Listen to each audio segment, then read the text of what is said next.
everybody. Today we are discussing the next topic, that is the manufacture of the sulfuric acid by contact process. Now we are moving into the flow chart or the different steps involved in the process.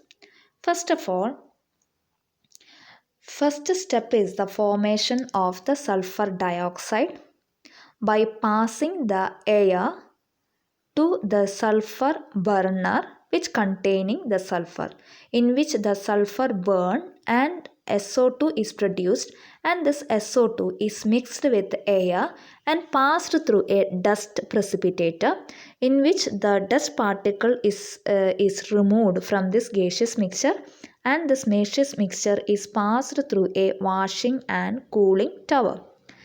In this washing and cooling tower, the water is sprayed in the top of the tower, and the descending water spray will remove the acid fog from the gaseous mixture and wash out most of the remaining dust particle. After that, the fresh gas is passed through a drying tower in which the flint stone is packed, and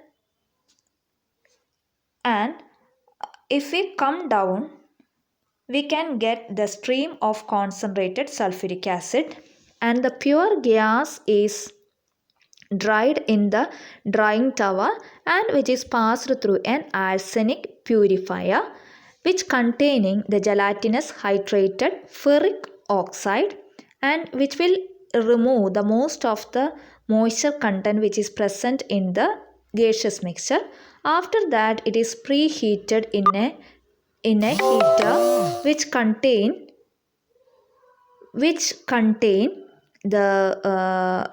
is maintained at a temperature of the 450 degrees Celsius, and the gaseous mixture is compressed at a pressure of the 1.7 atmospheric pressure.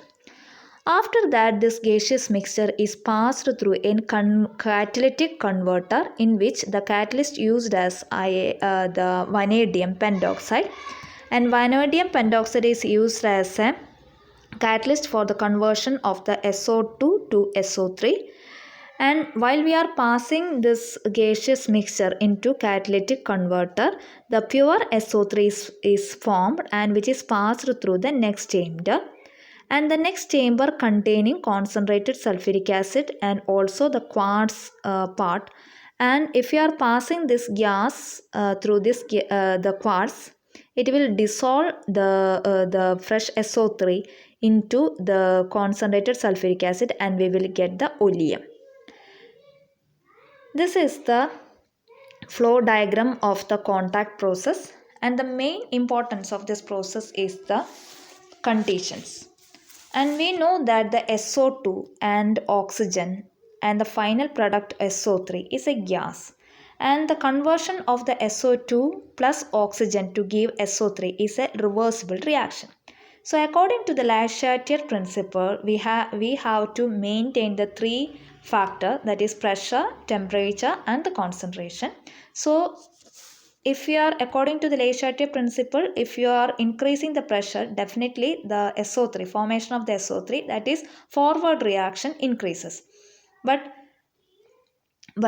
if you are increasing the concentration of SO3 very high, then the SO3 will eat away the wall of the catalyst plant.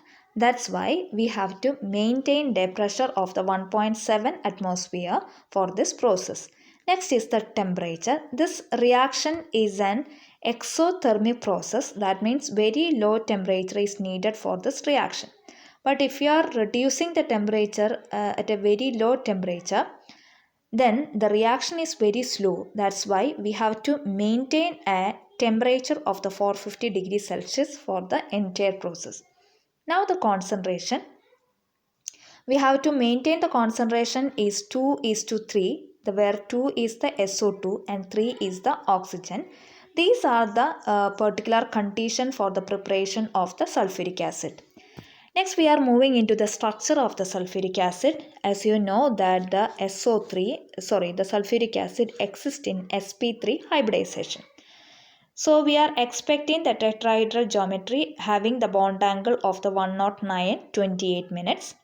but actually the bond angle for the different angle is different. And for the double bonded O, we are expecting the bond in between this S double bond O is 116 degree, and the bond between the double bond and OH group is 108 degree, and the bond between this two OH group is 113 degree, and the bond length of the OH bond is also different. For SOH bond, the bond length is 157 picometer. For the S double bond O, the bond length is 142 picometer. This is for this difference, the bond angle is deviating from the tetrahedral geometry, that means 109 28 minutes. And the sulfuric acid have high viscosity and high boiling point. This is mainly due to the existence of the intermolecular hydrogen bonding. Next is the some of the properties of the chemical properties of the sulfuric acid. First is, we know that the sulfuric acid is a strong acid having a basicity is 2. Since the sulfuric acid containing 2 OH group, that's why it liberates 2 H plus ion in the solution. So the sulfuric acid react with most of the strong base sodium hydroxide, we will get the corresponding salt and water, and similarly the sulfuric acid also decomposes the sodium carbonate, and we will get corresponding sulfate. And next property is it is an important dehydrating agent. It can absorb the water from any surface. So that's why the sulfuric acid is used for the treatment with the sucrose.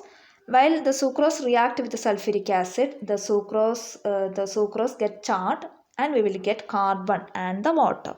So similarly, the sulfuric acid dehydrate several organic compounds. For example, the formic acid, we will get carbon monoxide and water, and oxalic acid, we will get carbon monoxide and carbon dioxide and water.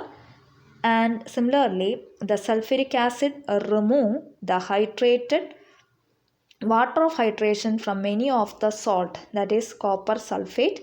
We will get hydrated copper sulfate convert into copper sulfate, and also ethanol is react with concentrated sulfuric acid, and the ethanol is dehydrated, and we will get ethene.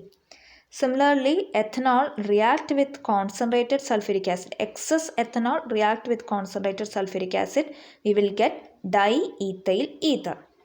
These are the some of the properties of the sulfuric acid. Now we are moving into the important property of the sulfuric acid, that is the oxidizing action. As we discussed earlier, the sulfuric acid has an oxidizing property, and it will oxidize most of the metal, non-metal, organic compound, etc. As we discussed the oxidizing property of the nitric acid and ozone and hydrogen peroxide, the sulfuric acid oxidizes most of the metal. First one is action with metal. First one, the sulfuric acid decomposes to H2O and SO2 and nascent oxygen. This is a common step, and this nascent oxygen react with zinc and to form the zinc oxide. So similarly, the zinc oxide react with sulfuric acid, and we will get zinc sulfate plus water. So the overall reaction is the zinc in presence of sulfuric acid is converted into zinc sulfate, water and SO2. The same reaction, this is the reaction, this is the overall reaction. Zinc react with sulfuric acid to form zinc sulfate, SO2 and the water. The similar reaction occurs as in the case of iron, magnesium and the copper. Same sulfate and SO2 and water is produced. But if we are using very dilute sulfuric acid, The same product is obtained, but the byproduct is different. Instead of water, we will get hydrogen gas. So the sulfuric acid is used for producing the hydrogen gas for most of the metal. Example, magnesium react with sulfuric acid, dilute sulfuric acid, we will get magnesium sulfate and hydrogen gas.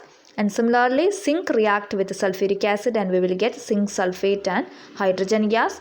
The third one, iron react with sulfuric acid and we will get iron sulfate and hydrogen gas. Next is the action with non-metal.